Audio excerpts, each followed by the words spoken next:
Dober dan, lepo pozdravljeni na odprtju razstave jaslic in predstavitve božičnih dekoracij v Vatikanu ter knjig založbe Družina, ki nam svojimi vsebinami govorijo o tem velikem čudežu božične noči. K besedi vabim urednika založbe Družina Davida Ahačiča, da nam jih na kratko predstavi. Prosim, David. Lepo pozdravljeni. Dovolite, da vam ob tem lepih aranžmajih in ob čudovitih besedah in dekoracijah, ki jih bomo kasneje spoznali, predlagam tudi dve knjigi božičnega branja, ki nam bosta pomagali pri pripravah na praznovanje božičnega praznika. Razmeroma malo besed so potrebovali evangelisti, da so ljudem prenesli zgodbo, ki se je pred 2000 leti zgodila v majhni štalici v Betlehemu ob Jezusovem rojstvu. In to je najbolj radostna zgodba, kot rečemo veselo oznanilo, ki še danes človeštvu poživlja vero, krepi upanje in užiga ljubezen. Božično skrivnost so skozi zgodovino različno doživljali tudi umetniki vseh vrst, med njimi tudi znameniti pisatelji, katerih dela so v tej veliki knjigi zbrana, torej njihove zgodbe o čudoviti noči, to so avtorji Dostojevski, Čehov, Perlbakova, Selma Lagerlöf, Dickens, Van Dyck in drugi. Zgodbe so različne, kot so različni tudi avtorji, vseh pa začutimo resnično globino krščanske vere, ljubezen do Božjega deteta in v tej ljubezni odprtost za sočloveka. Vabimo vas k branju, ki vse kliče k miru, odpuščanju, spravi in prijateljstvu. In isto sporočilo prinaša tudi krajša zgodba, božična zgodba za Opatijo Le Barru, delo španske pisateljice Natalije San Martín Fenolliera, ki je pred nekaj leti obiskala tudi Ljubljano in nas navdušila svojim prvencem Prebojenje gospodične Prim. Mali deček, osrednji junak te zgodbe, nas bo spomnil, kako pomembno je vztrajno trkati na vrata Božjega srca in iskati odgovore na najtežja vprašanja življenja. Prijazno priporočam branje in se zahvaljujem za vašo pozornost. Hvala lepa, David. Da pa boste knjige prebirali v prijetnem okolju domačega ognjišča, so nam naši gostje pripravili nekaj predlogov in idej. Z menoj so Sabina Šegula, Peter Ribič in gospa Simona Kurbos. Priznana mojstrica floristka dr. Sabina Šegula in strokovnjak iz področja hortikulture Peter Ribič ponovno sodelujeta pri božični krasitvi v Vatikanu. Če se spomnite, lansko leto sta krasila, sem rekel, tokrat je zgodba malce drugačna. Tokrat bosta koordinirala prevzem in razporeditev 1000 slovenskih božičnih zvezd, ki jih je priskrbela gospa Kurbos, bo tudi potem več o tem povedala, in bodo razporejene v vse 4 papeževe bazilike. Tukaj v živo pa nam bosta sedaj predstavila idejo krasitve Berninijevih stebrov glavnega oltarja bazilike svetega Petra. Bosta tudi povedala, ta okrasitev ne bo izvedena letos, ampak v prihodnjem letu, pa vaju vabim k besedi in miza je vajina.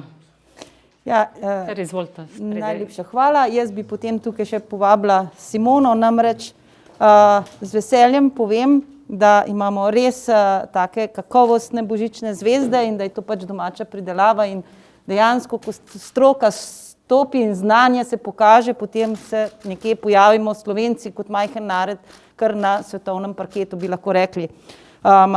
Tukaj je predstavitev pravzaprav predloga, kako bi bilo en delček same dekoracije Berninijevih stebrov.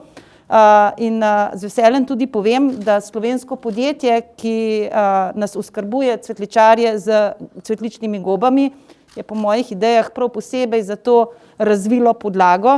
Namreč božične zvezde, take kot so, morajo biti po strani v sami podlagi, ker so Berninijevi stebri visoki in dejansko je potem potrebno pokazati ta cvet. Zdaj, malo za šalo, malo za res, jaz tako idejo vržem na papir, potem se realizira, potem pa Peter z vrtnarji se potrudi, da vse to skupaj, ker pač moška moč je tista, ki je potrebna, da vse skupaj gre par metrov visoko na Berninijevih stebrih. Pa mogoče, Peter, kako je bilo, ko smo pač imeli nekaj podobnega z orhidejami, slovenskimi orhidejami, pa Berninijevi stebri, pa podobne podlage. To je bilo v veliki noči, v času velike noči leta 2019. Takrat smo ravno tako slovenskim znanjem, slovenskimi produkti okrasili baziliko svetega Petra. Takrat samo baziliko svetega Petra, danes oziroma v letošnjem letu bodo okrašene kar 4 papeževe bazilike, kot ste verjetno že predhodno slišali. Gre za to, da prostor okrog oltarja, ki ga pokriva Berninijev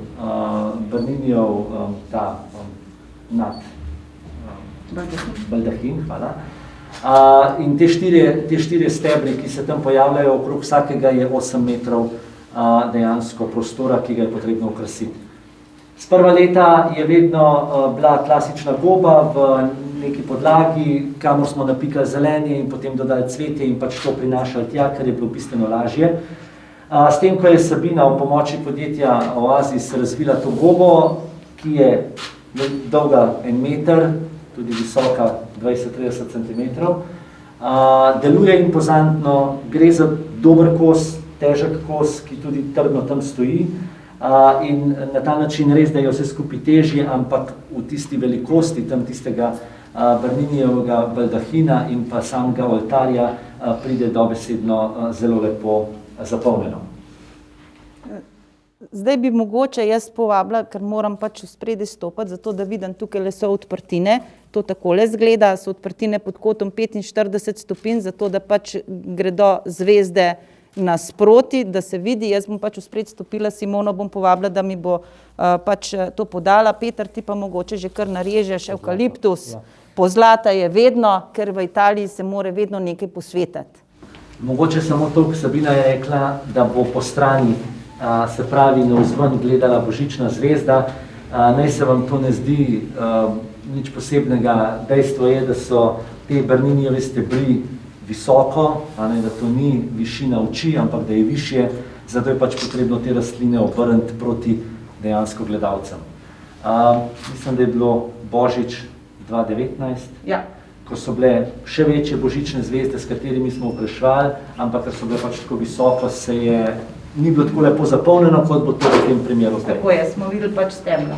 Simona, če bi mi podala, pa mogoče vmes, da poveš, kdaj se je začela ta zgodba same proizvodnje božičnih zvezd. Ja, zgodba, se pravi pogovori, te proizvodnje so se začeli že v spomladanskem času, sama proizvodnja pa že v ranih poletnih mesecih. Takrat smo dobili prve sadike božičnih zvezd, ki smo jih vzgajali skozi vse praktično leto, sedaj do novembra, decembra, ko so pripravljeni za okrasitev v tem predbožičnem, božičnem času.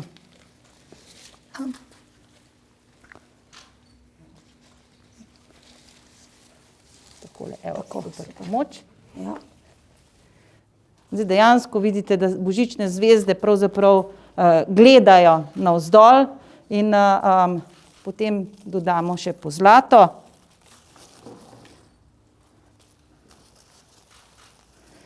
Vedno je evkaliptus in pravzaprav zlato nekje sovpada za vso dekoracijo, ki je v baziliki.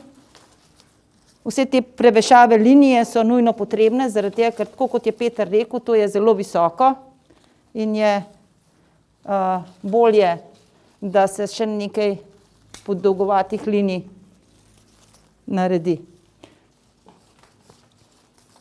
Naj povem, da pač najprej prednost pride ideja, je treba vse skupaj narisati, skicirati, načrt poslati v Vatikan, tam gre v potrditev in potem šele pride do realizacije.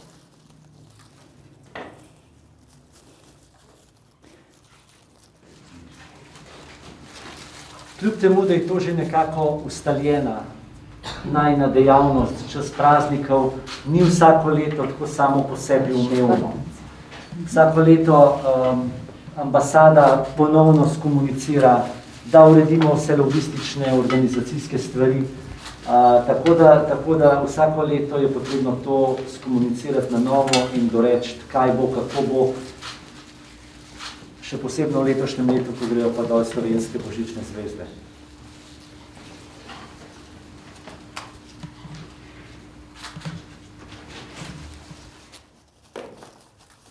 Zdaj tukaj je nekaj tudi simbolike, bele vrtnice so vedno Pri samem delu oltarja, kjer je Marijin oltar, in zato tudi tukaj neka povezava skupaj, ker je to pri Berniniovih stebrih, in tukaj lahko popestrimo to strnjeno rdečo skupino z belimi vrtnicami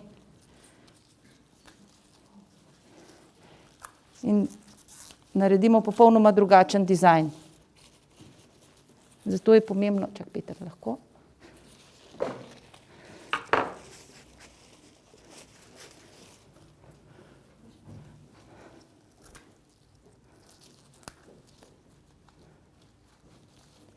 Če lahko kar tam na uni strani ti.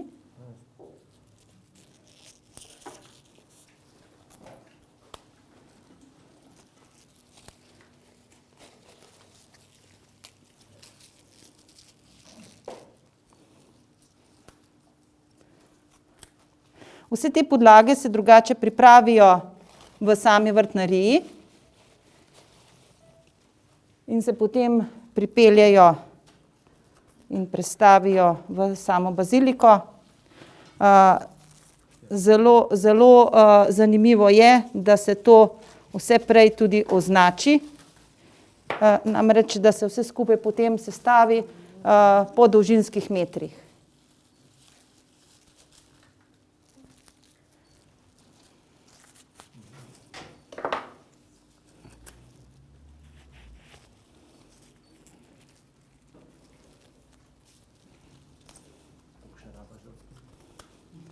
Še na tej strani bom takole.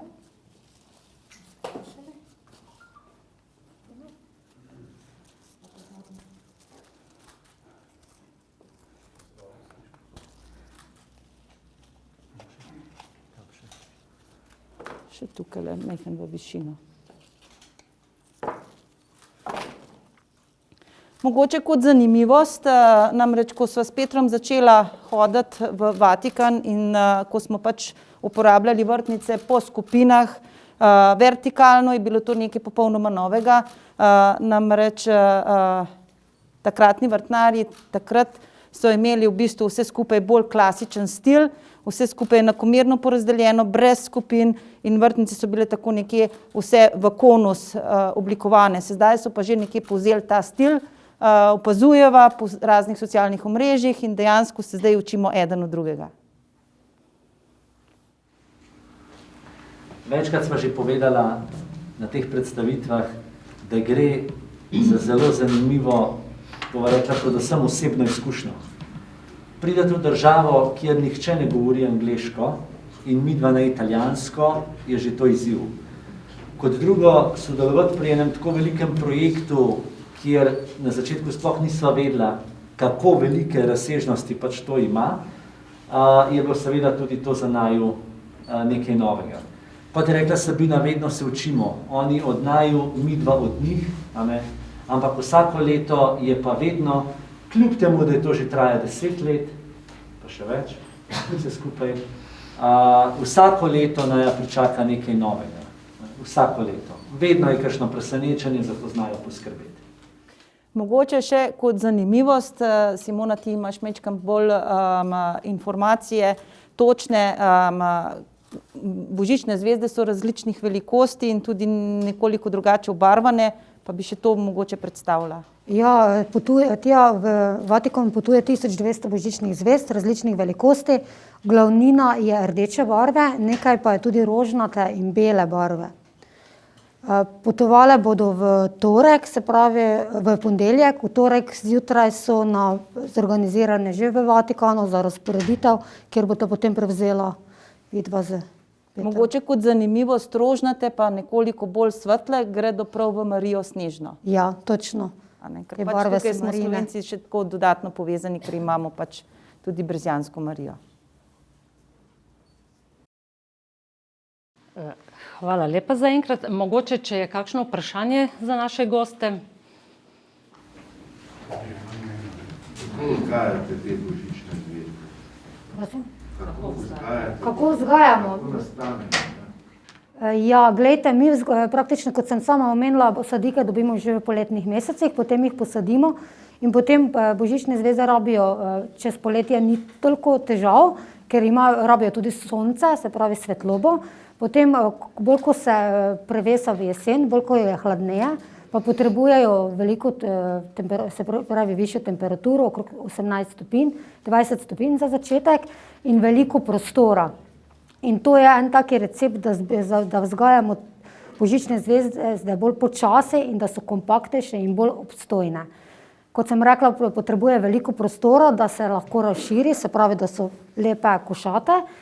In potem je zelo pomembno tudi to, da jih ne izpostavljamo temperaturnim šokom, se pravi, da ni prepiha, da ko jih recimo dostavljamo oziroma odnesemo iz vrtnarije, da jih fajn zaščitimo, se pravi, zavijamo v papir in da tudi doma potem zmerno skrbimo za pravilno vlažnost, se pravi, da ni tisto naenkrat je zelo mokra, potem se zelo posuši, ker imamo pač sedaj v stanovanjih vroče, bolj kot te temperature so tople, je potrebno skrbeti, da jo sproti zalivamo rajši večkrat, pa manj, kot pa tisto zdaj zelo, pa malo pozabimo, da je potem že cela žalostna in potem spet nalijemo. Ne. Se pravi, tudi na tak način potem božična zvezda doživi neki šok, ki pač privede do tega, da začne izgubljati liste. No, hvala za to pojasnilo. To je bilo moje vprašanje, namreč naslednje, kako naj z njimi ravnamo doma, da bodo vsaj do svečnice zdržale, ker smo drugače pol vsi žalostni, ko tam nekje po Silvestrovem že vse pade dol. Jaz bom rekla, mi smo najbolj veseli, ko naše kupce, se pravi, imamo veliko maloprodajnih kupcev, še aprila kličejo, kaj pa zdaj narediti z vašo božično zvezdo, ker kar ne neha cveteti, smo se pa že malo naveličali, ne. Tako da to je en taki recept, se pravi zalivanje, svetloba, ne tistih prepihov, pa pač eno tako zmerno roko, bom rekla, sprotno opazovanje. Hvala lepa. Prosim. Jaz pa bi imela za vaju dva oba še eno vprašanje. Zdaj ste že rekli, več kot 10 let krasite. Pa me zanima, a sta imela rešpekt, da je pred tistimi mogočnimi Berninijevimi stebri, ki so že sami po sebi bogati? Rešpekt je vedno.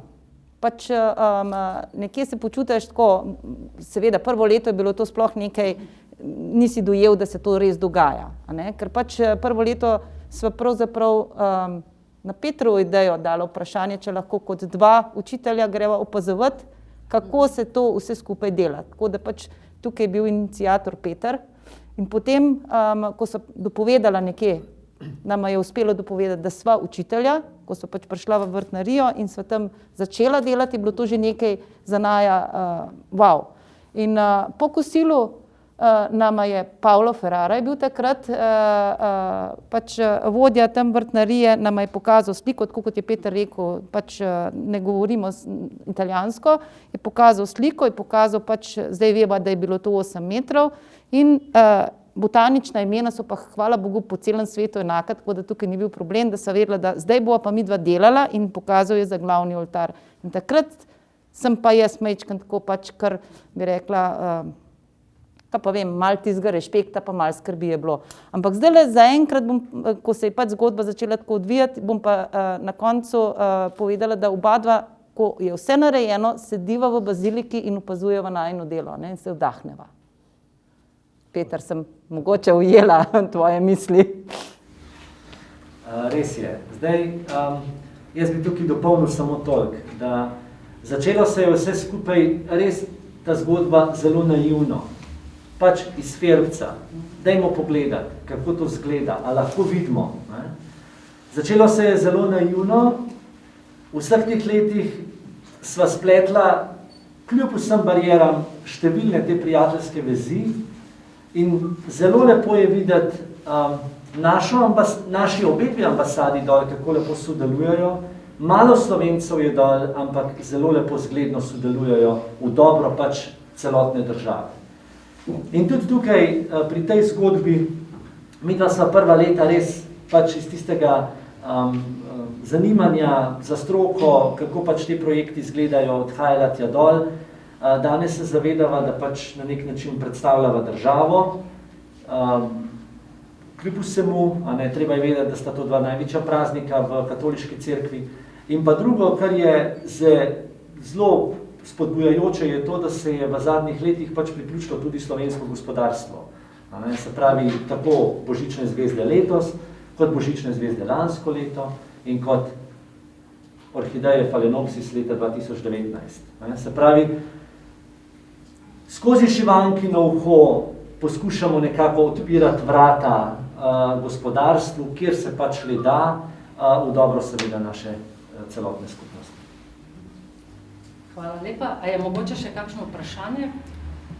Mogoče v smislu tega, ko ste prej govorili občutkov sodelovanja z Vatikanom, kakšni so občutki res, da imate možnost, ima Slovenija ravno možnost v Vatikan pošiljati okrasje, zvezde in olepšati bazilike? Kakšni so občutki?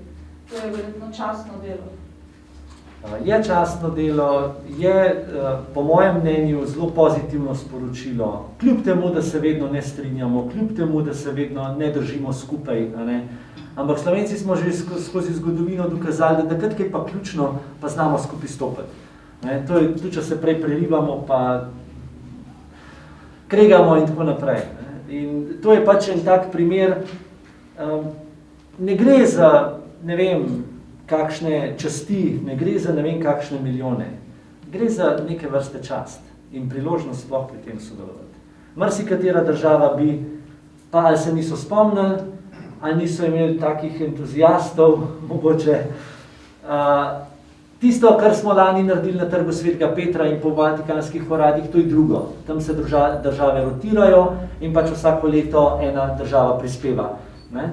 Ti se druga zgodba, ampak to je pa kontinuiran proces že zadnjih 10 let in tukaj pa je nek, bomo rekli, tak pozitiven prispevek k ugledu pa promociji naše države.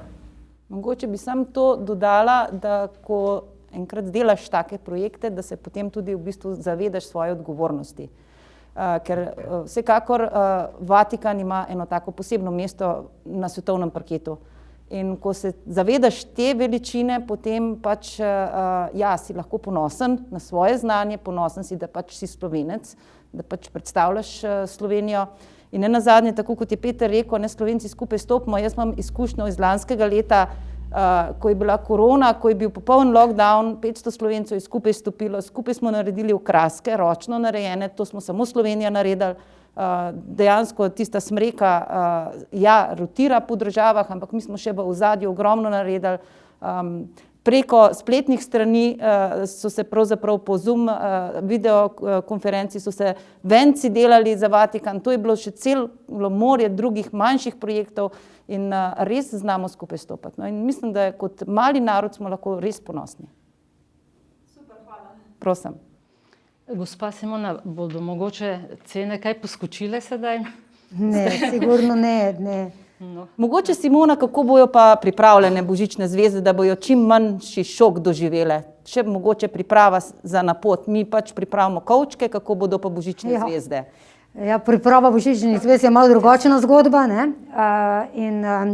Se pravi, božične zvezde bodo prej pravilno oskrbovane, se pravi pravilno vložene in zaščitene tako v sami foliji kot s papirjem in praktično zložene na vozičkih, posebej za vsakšno baziliko, tako da ne bodo, da tudi pri razlaganju potem ne bo težav, se pravi, šle bodo v kamion, ki bo primerno ogrevan in bodo pravočasno takrat tudi v torek zjutraj ob 9 na trgu v Vatikanu, v vhodu, ja.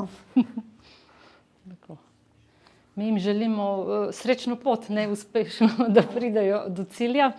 Pol si bomo vsi malo vdahnili, Tako. ko bodo tam. Hvala lepa, da ste delili z nami vaše res dragocene izkušnje. Gostje, naj povem, so potem po uradnem delu na voljo še za dodatne izjave, karkoli želite.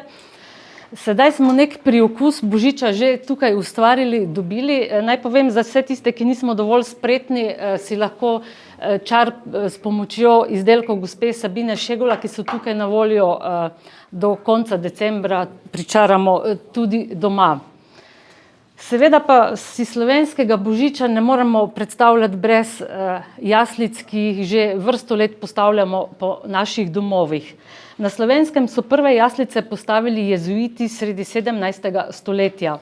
Figure, ki so postavljene v posamezne prizore božičnih skrivnosti, so izdelane iz različnih materialov, iz lesa, kamna, gline, umetne mase, keramike. V galeriji Družina smo na ogled postavili jaslice različnih slovenskih jasličarjev, Anke Trpin, Sabine Šegula, Ane Korenc, Metke Prezelj, Majde Kržič in Nike Mravlja. Pa vabim k besedi urednika revije Jaslica Igorja Vojinoviča, da razstavo Jaslic tudi uradno odpre. Naj ob tem povem, da pri založbi Družina že 21. leto izhaja revija Jaslice, ki je namenjena vsem ljubiteljem jasličarstva na Slovenskem. Več bo pa povedal Igor. Pozdravljeni. Novinarji in uredniki imamo zelo radi novice, zlasti, če so dobre in pozitivne. Ne? In katera pa je najboljša in najbolj pozitivna in največja novica v zgodovini človeštva, če se je kdo kdaj vprašal? Odgovor je zelo preprost in ta odgovor nam ponujajo ravno jaslice. Zato jih tu po celem svetu, po mnogih državah tudi ustvarjamo. Ampak da ne bomo novinarji govorili o jaslicah, prisluhnimo raje, kaj je o njih povedal papež Frančišek prejšnji petek, ko je v dvorani Pavla VI. Sprejel delegacijo iz Čila, ki je letos postavila jaslice na trgu Svetega Petra, in delegacijo iz Tridenta, ki je prinesla božično drevo, božično smreko. Takole pravi papež: Bog prihaja, da bi prebival z ljudmi, na zemlji si postavi dom, da bi z nami ostal in sprejel našo življenjsko resničnost, v kateri preživljamo svoje dneve. To je tisto, kar nas učijo jaslice. Bog se ob božiču ne razodeva kot nekdo, ki je visoko, da bi vladal, ampak kot tisti, ki se poniža, majhen in ubog, kot sopotnik, da bi služil. To pomeni, da moramo, če želimo biti podobni njemu, slediti poti služenja. Da bi bil božič resnično božič, ne pozabimo tega. Bog prihaja, da bi bil z nami in nas prosi, naj poskrbimo za brate in sestre, zlasti za najrevnejše in najšibkejše. Tako je prišel Jezus in na to nas spominjajo jaslice.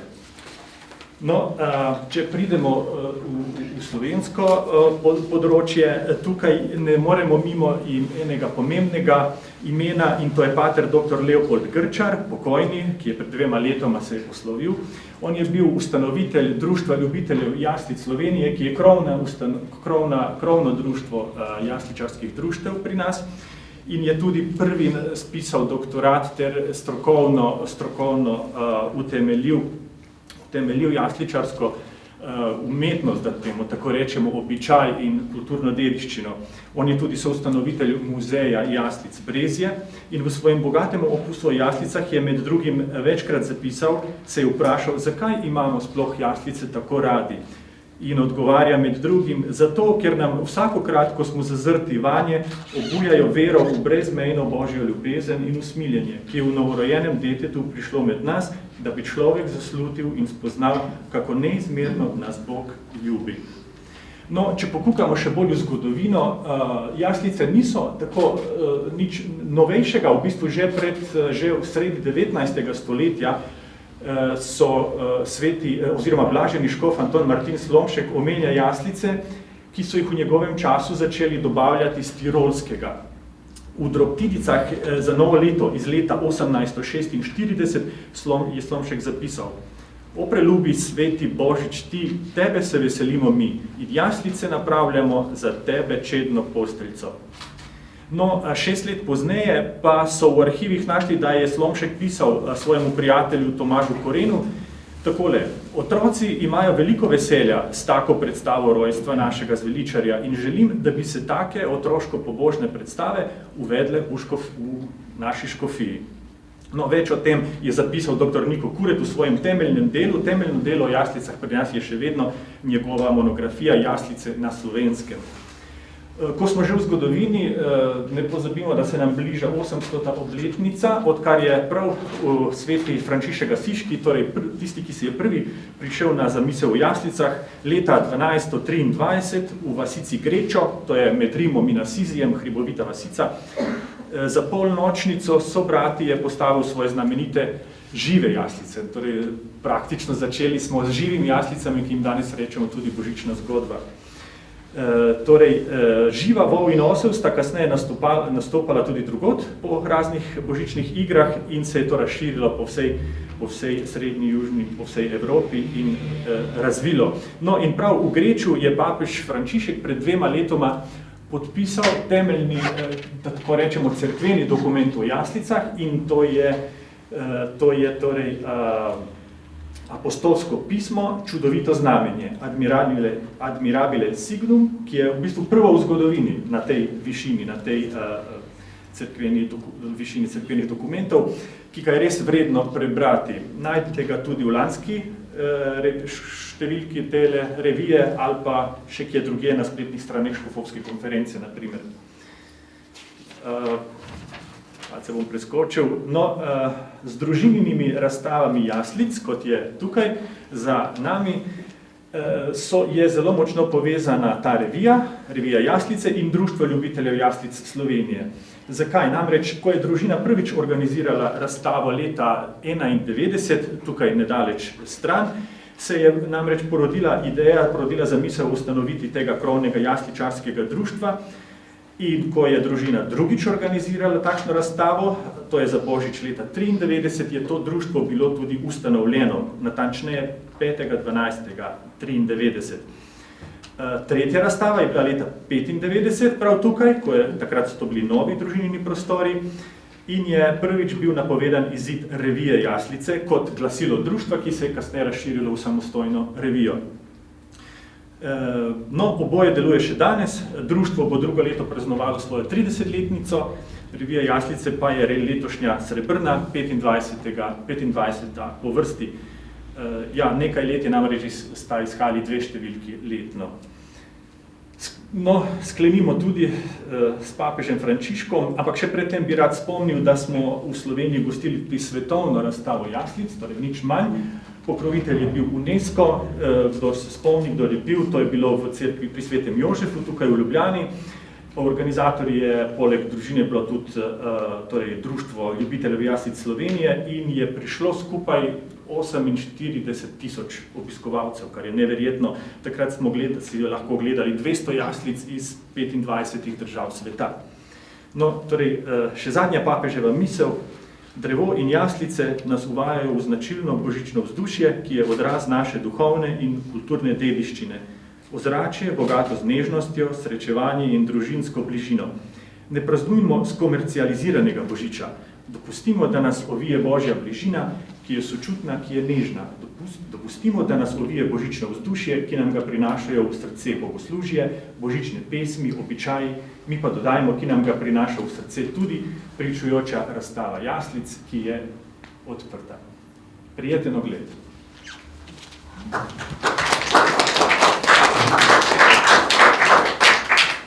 Hvala lepa. Torej, kot je povedal Igor, je razstava odprta, lepo povabljeni k ogledu.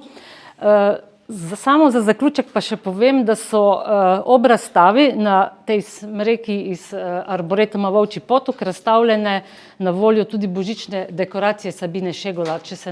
To so dekoracije, ki so bile lansko leto na Trgu Svetega Petra. Tam v bistvu je en komplet teh, bi rekla, lesenih okraskov, ki so konkretno bili na naši smreki in pa pač okraski, ki so na novo narejeni, vendar po enakem dizajnu, kot je bilo to v dvorani Klementina in pa v Apostolski palači, tam, kjer se je pač tudi odvil Urbi et Orbi. Mogoče kot zanimivost, to so pravzaprav s Petrom zadnji dan izvedela, da imava tudi to nalogo, da sva pač v Apostolski palači dekorirala 2 smrečici. In potem eno tako hudomušno iz ozadja, to je pomenilo, da moramo narediti še eno špico, namreč imela sva okraske za eno drevo in eno špico in so ugotovili, da so okraski tako lepi, da jih je treba pokazati in sva pač čez noč ustvarila še eno špico.